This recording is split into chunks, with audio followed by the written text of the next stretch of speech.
Más cositas que contarles, vamos adentrándonos en la tarde del miércoles. Charlas a puertas abiertas 2017 se inician el próximo 3 de febrero. La hemos contado en los últimos años, las primeras ediciones o las últimas ediciones, según lo miren. Esto lo organiza la Escuela Municipal Taurina de Almería y este señor sigue siendo su director, al margen de que sigue siendo torero. Vamos, digo yo, preguntaremos si tiene pensado en este año cortarse la coleta, que me da la impresión a mí que no.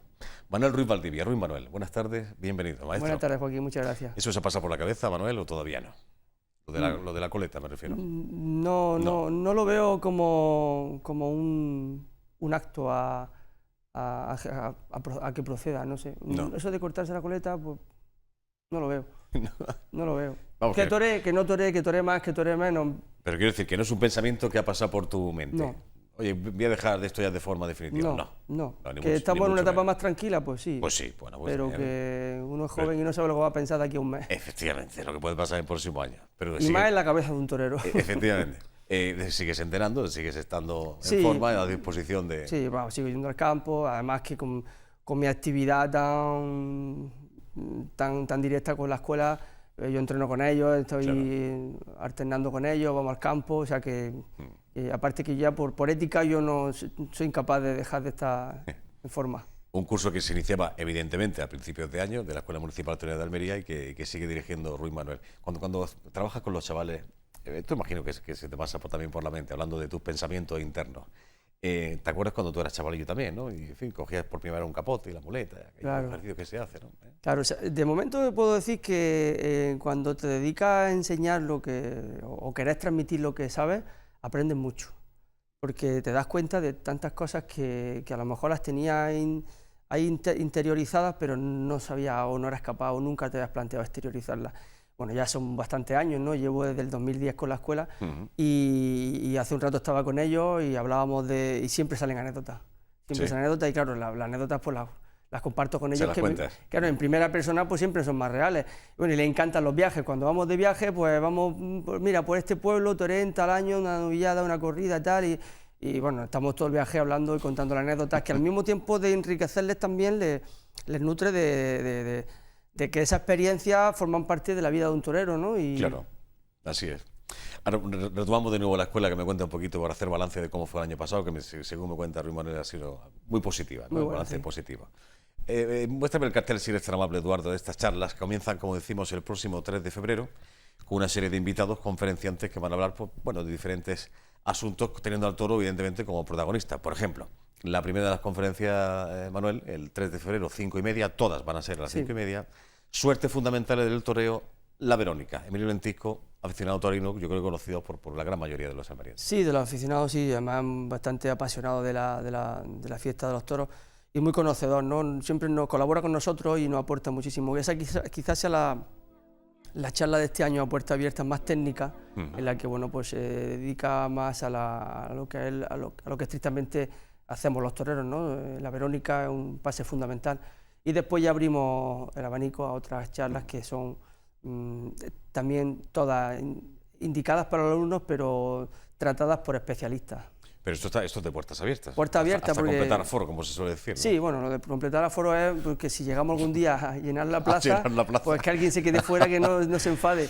Pero bueno, que no se asuste nadie, que tenemos las puertas abiertas para que todo el mundo que quiera. Entre otras cosas porque creo que desde la escuela es el mejor sitio para que difundamos y promocionemos nuestro arte más internacional. Esto se va a llevar a cabo en el Museo de la Guitarra, a espaldas de la Catedral de Almería, en un salón de actos, en fin. Hay capacidad.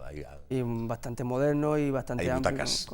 Bueno, una curiosidad con respecto a esa primera suerte, en fin, a esa primera conferencia, suerte fundamental del toro, la Verónica. Te pregunto como torero que eres, ¿qué peculiaridad tiene, qué característica tiene esta suerte de la Verónica? Pues mira, la Verónica engloba la mayor parte de la tauromaquia. El pase más común que se da con el capote, cuando se utiliza el capote para recibir al toro, después se utiliza en quites, pero es el pase más extendido en la tauromaquia porque siendo un pase que podríamos desgranarlo en dos minutos, pero cuando le adjunta la personalidad de cada torero y ahí va implícita muchísimo de técnica, de conocimiento, te diría que casi toda la tauromaquia, le pasa igual al natural. Son dos pases fundamentales y clásicos que dar una buena Verónica no la sustituyes por otro pase, por muy vistoso que sea. Claro. ¿A ti es una de las que más te gusta? Y sí, y también te puedo decir que es de lo más difícil. ¿De las más difíciles? El capote y la Verónica es de lo más difícil, torear bien a la Verónica es muy difícil. Y una escuela municipal como la que diriges quizás sea una de las primeras suertes que se le enseñan a Estamos todos los días jóvenes. machacando. La Verónica y el toreo fundamental es como, no sé, como no entiendo suficientemente de flamenco, de otras artes, pero sí que es lo básico, es lo que siempre se aprende y lo que siempre se machaca mucho, porque al fin y al cabo, como he dicho, si no sabes torear la Verónica y te dedicas a pegar faroles, no terminas de ser un torero completo. Bueno. Interesante, atractiva conferencia. Día 3 de febrero, es la primera de ellas. La siguiente nos llevaría al 10 de febrero, Los toros en la poesía. Juanjo Ruiz Plaza, maestro y aficionado torino, y también un gran aficionado al mundo poético, Así evidentemente, ¿no? Sí. Sí, sobre todo lo que queremos también aquí es abrir el abanico y a nuestros alumnos y a todo el que se acerque, pues enseñar que el toreo forma parte de la inspiración de otras artes y que gracias a la tauromaquia pues se han inspirado artistas en la historia tan importante como los que va a tratar, va a dar un repaso a la historia de la inclusión de la poesía en la tauromaquia y viceversa. Claro. Y bueno, desde Federico García Lorca, de ahí en adelante, pues imagínate cuántos artistas se han inspirado en la tauromaquia. Literatura, pintura, escultura, música, en fin, allá donde busques encuentras el mundo taurino, es cierto, esto que dices. Anatomía del toro de Lidia, este va al 17 de febrero, Enrique Conejero, veterinario, me estaba comentando Manuel, hasta hace muy poco, porque el hombre también se ha jubilado, ¿no? Recientemente, ¿no? Sí, sí, ahora es aficionado práctico. Bueno, o sea que... este señor sabe de qué habla, evidentemente, ha sido muchos años veterinario. Sí, de la por supuesto, nos interesa muchísimo conocer la anatomía del toro, evidentemente porque es necesario conocer pues, su musculatura, nos interesa saber su esqueleto. Ahí aprenderemos también como por qué cuando se pincha un toro, por qué cuando cae pronto, o sea, tantas cosas que bueno, desde fuera puede parecer algo intuitivo, pero no es nada intuitivo, al fin y al cabo es saber dar con el sitio. Claro, hablando de sitio, ese espacio, Manuel, que es llamado, ¿cómo se llama? El hoyo de la aguja. El hoyo de la aguja, donde... O la yema, o los blandos. Donde en teoría, en fin, es donde tiene que estar la estocada para ser mortal y que el toro no sufra y demás, ¿no? Quiero decir, esto, claro, tú lo has visto en más de una ocasión, quiero decir, ¿qué tamaño tiene ese hoyo? Que lo estás viendo a distancia y tienes que atinar, sí, ¿no? Cuando estás a punto de entrar a matar. Eso es bastante subjetivo, porque cuando llega la espada a la piel del toro, incluso estando en movimiento ya el toro ya cuesta más trabajo. Claro. Pero sí es cierto que hay un objetivo común que es llegar al hoyo de la aguja, porque precisamente es el sitio donde la muerte es letal y el hoyo de la aguja, pues hombre, evidentemente cuanto más grande sea el toro, un poquito más grande, pero hay un espacio entre las vértebras, donde acaba el cuello y donde empieza la espalda del toro, que cuando el toro humilla, ahí sí descubre, en el momento en el que está humillando descubre, y es el momento de la ejecución de la estocada. Suerte muy compleja también. Ya lo creo. Yo diría que de las más complejas, ¿no? Yo diría que la más compleja. La suerte de matar, sí. Sobre todo porque te estás jugando todo lo que has hecho anteriormente, sí. Toda la faena de Lidia te la juegas en el estoque. Sí, influye muchísimo el miedo escénico, el miedo a decir, bueno, ya no puedo echar a perder esto lo que he hecho, pero aparte de eso necesito una dosis de valor muy fuerte, porque en ese momento te entrega a la suerte de que el animal se vaya con la muleta y que no te tropiece contigo, y tú pasas muy cerca. Claro.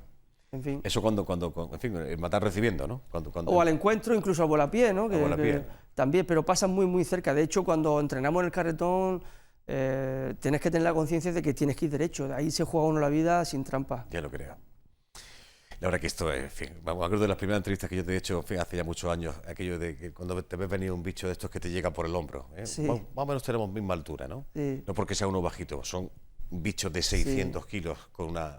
Y dices, joder, ¿y dónde me meto yo ahora, no? Sí, la verdad que, bueno, en ese momento, ya cuando llega uno a la plaza, ya como que ya entra en lo que llevas tanto tiempo preparando, ¿no? Pero que sí que se pasa bastante mal. Yo lo creo. Bueno, 3 de febrero, 10, 17 y 24, que sería la última, Torear la vida, la imparte un psicólogo que se llama Alfonso Ibáñez Bonilla. Interesante esta. ¿Desde qué punto de vista va a enfocar esta? Pues de la mente del torero, qué pasa por la mente, precisamente eso que me Eso que acabas estamos de hablando. plantear, qué pasa por la mente de un torero, conocernos más. Los toreros tenemos unas connotaciones específicas que nos distinguen del resto de los seres humanos en la forma de las emociones y de las inquietudes. Porque claro, a cualquiera le puede gustar en un momento dado algo de riesgo, pero vivir permanentemente desafiando ese riesgo y jugándote la vida, porque además lo sientes así, pues es muy, muy bueno de que un psicólogo, pues un especialista nos venga a hablar de la mente del torero. Y bueno. Esto llega un momento en que se convierte en una especie como de adicción, aquello de los subidones de adrenalina, Manuel. Dicen que sí, yo Tú eso no lo has experimentado. Yo lo que sí te puedo decir que sí que se echa de menos el estar delante del toro, se echa de menos.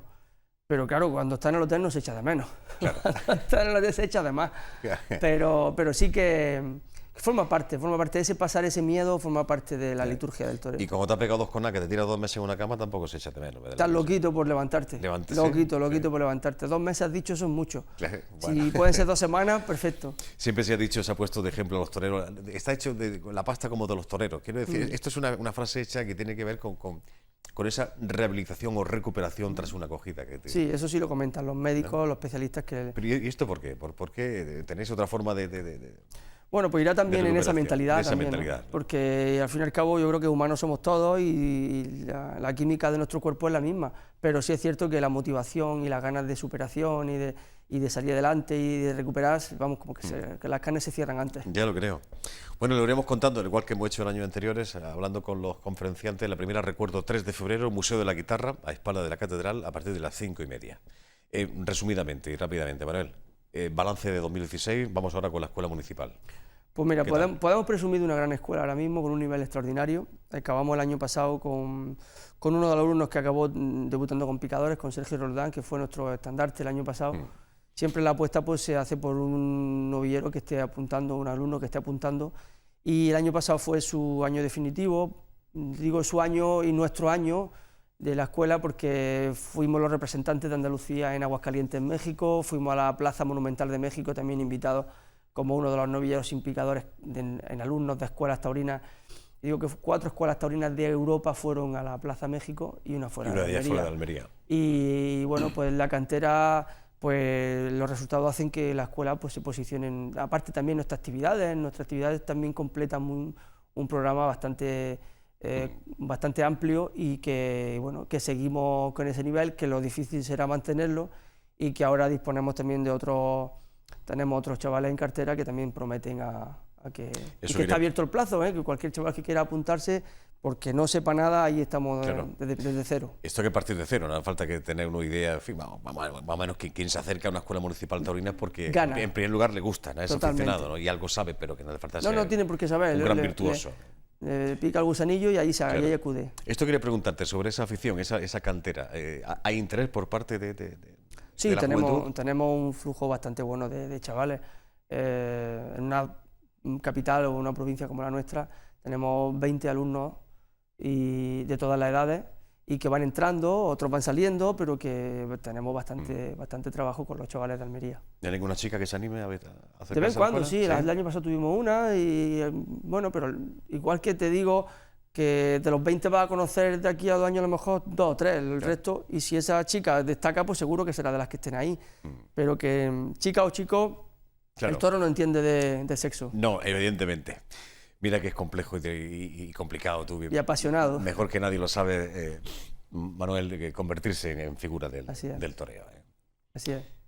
Claro, esto quien también lo sabe es quien lo ha padecido. También parece una frase hecha, pero es muy difícil. Es casi imposible. Ser torero es casi imposible. Bueno. Se consigue, claro, evidentemente. Se consigue, ¿no? Pero la realidad ya no es solamente... O sea, estamos hablando de cosas que cualquiera que nos escuche dirá, pues sí que es difícil esto, ¿no? Pero es que además las pruebas que te hace la vida del torero son de verdad de tirar para adelante y de tener una mente y tener una capacidad privilegiada, aparte de unas cualidades innatas y ser capaz de tener afición para desarrollarla. Claro. Talento, ser un tío disciplinado. Y suerte al final. Pero y ese punto de suerte también. que me decías. Sin ella no hacemos nada, pero no hay que contar con ella, hay que contar con el trabajo. Hay quien dice que la suerte también se busca. Sí. Bueno, puede ser. Y a mí me dijeron un día que la suerte no es para quien la busca, es para quien la encuentra. Para quien la encuentra, así es. Te agradezco la visita, Manuel, gracias. A ti por Acudiremos a estas invitarme. conferencias para hablar con los conferenciantes. La primera, 3 de febrero. Salimos al exterior, Juan Domínguez. Hablamos de Pituco hace un par de semanas aproximadamente, en una primera exposición en el Patio de Luces de Diputación Provincial. Esto que vamos a contarles sería, digamos, la segunda parte de la exposición, hablando de esta figura del movimiento indaliano. Pituco, vanguardia indaliana. Se inaugura a las 8 de esta misma tarde en el Museo de Arte de Almería, del antiguo Cama, enfrente de la estación intermodal. Hasta allí vamos. Contigo, Juan. Adelante. Sí, Joaquín, lo prometido es deuda. Estábamos el viernes de la semana pasada en el Patio de Luces de la excelentísima Diputación Provincial de Almería para asistir. Se había inaugurado el día anterior a la exposición Paisajes Indalianos de Pituco, y en la charla que manteníamos con Juan Manuel Martín nos decía, está programado, está previsto que el jueves de la semana próxima se inaugure una nueva exposición en el Museo de Arte de Almería en el Espacio 2. Vanguardia Indaliana es precisamente el título de la exposición, que curiosamente se inaugura hoy justo a las 8 en punto de la tarde. Juan Manuel Martín, muy buenas tardes. Buenas tardes, Juan. Qué delicia de exposición. Los minutillos que hemos estado esperando a que nos diese paso el compañero Joaquín, he tenido posibilidad de verla y es una delicia de exposición. La verdad es que sí, es una exposición en la que vamos a descubrir otro pituco. Ya, como ya te avanzaba el viernes pasado, en la Diputación tenemos al pituco más indaliano, al pituco más clásico, y sin embargo aquí pues tenemos al pituco más atrevido, al pituco que se mueve un poco a camino entre la vanguardia de principios del siglo XX, sobre todo mucha influencia de Picasso, una influencia donde, bueno, yo creo que va a dar mucho juego. Y también donde tenemos una mayor exposición en cuanto a números, porque hay más de 100 cuadros en esta exposición. Efectivamente, más de 100 entre dibujos y pinturas, tenemos más de 100 obras.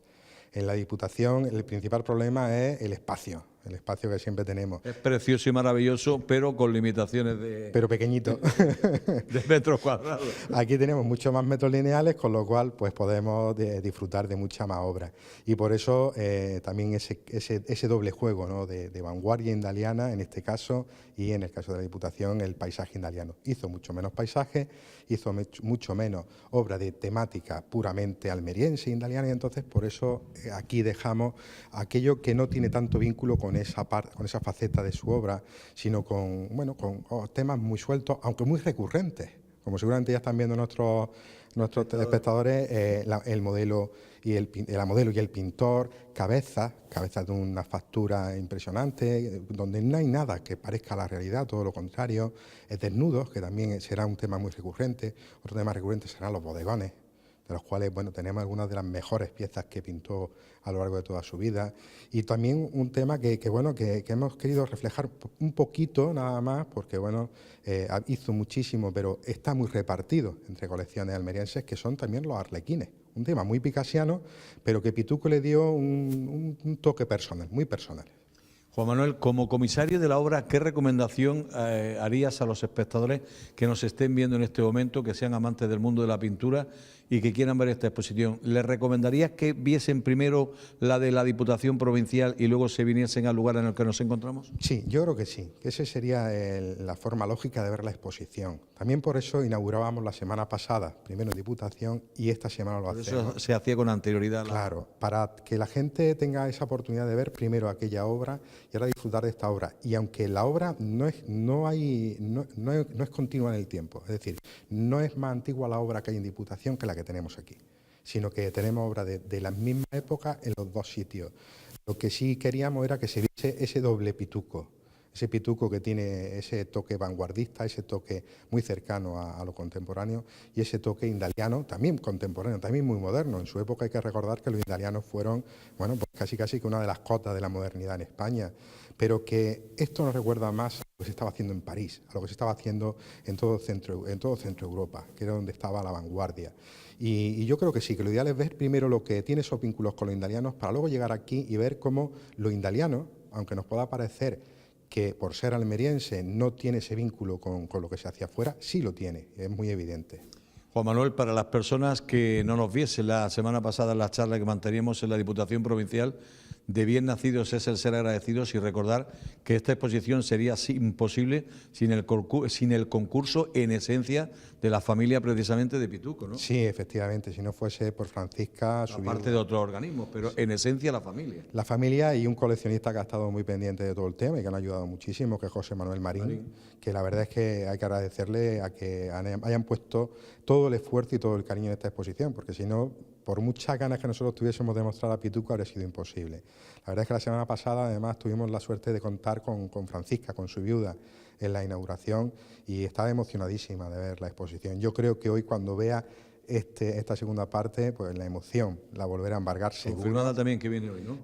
Tenemos la confirmación, o sea que la semana pasada estaba dudando si iba a poder venir por tema de salud y esta semana no ha confirmado, o sea que seguro que la vamos a tener aquí.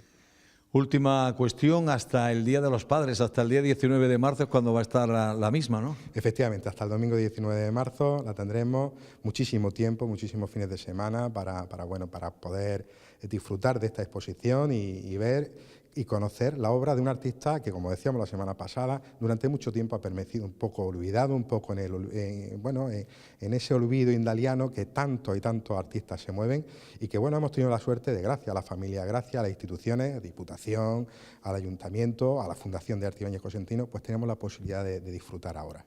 Me voy a permitir una recomendación que no la suelo hacer habitualmente, pero sí le voy a decir a los espectadores que merece la pena que vengan a verla porque todos los días no tenemos la oportunidad o la posibilidad de disfrutar de una exposición de estas características. La verdad es que no siempre tenemos la suerte de poder tener exposiciones de un artista almeriense desconocido desde el 82 sin exponer en Almería y que tengamos tanta obra y que hayamos podido recopilar tantas facetas de su obra en un solo espacio. Sí, señor.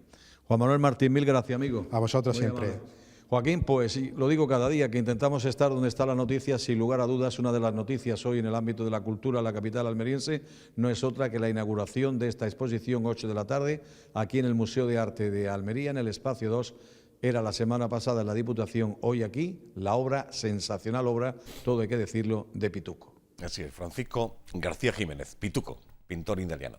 Por cierto que si no hay novedad en el frente, Juan Manuel Martín mañana se va a sentar aquí en este sofalito, de alguna forma para cerrar la trilogía hablando sobre este pintor indaliano, porque él mismo ha sido el autor de un libro hablando sobre su vida y obra. Mañana lo contaremos. El Cine Club Almería, nuevo ciclo de películas, la segunda proyección mañana viernes, 2 pases, 7:30, 9:30, una película, es un drama dirigido por Isaki Lacuesta e Isa Campo y que cuenta entre su reparto pues con caras conocidas como Emma Suárez, Sergio López o Alex Moner. Se titula La próxima piel. El tráiler lo vemos y enseguida estamos de vuelta. Hasta ahora.